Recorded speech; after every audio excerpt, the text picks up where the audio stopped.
Hi there, Drew again from St. John's College, and this is your guide to the St. John's College application. In this video, we're going to go ahead and talk briefly about your high school transcript, the thing that has all of your grades and everything on it. Now, there's only so much you can do towards the end of your junior or during your senior years to be able to affect this high school transcript.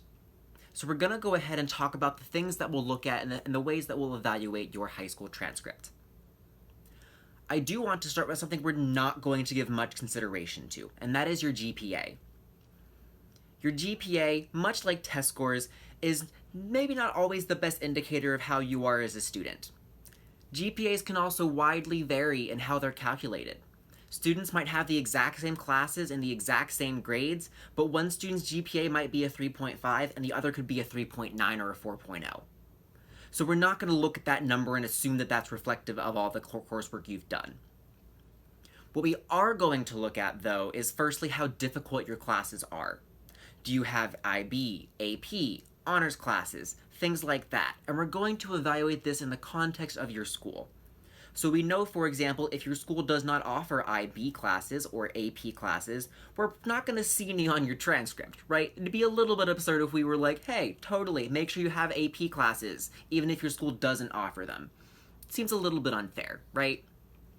We're also going to assess your achievement, how well you've done in these classes.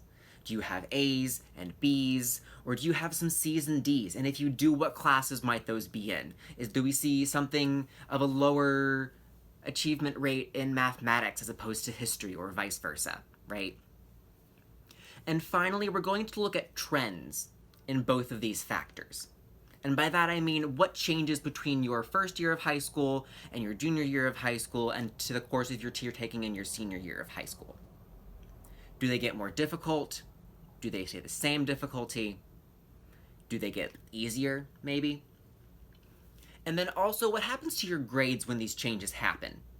Do they go up? Do they go down? Right? If your coursework's getting more difficult and your grades are staying the same, awesome. If your coursework is getting more difficult and your grades maybe go down a little bit, that's understandable because the coursework has gotten more difficult. But we don't see a massive drop-off, right?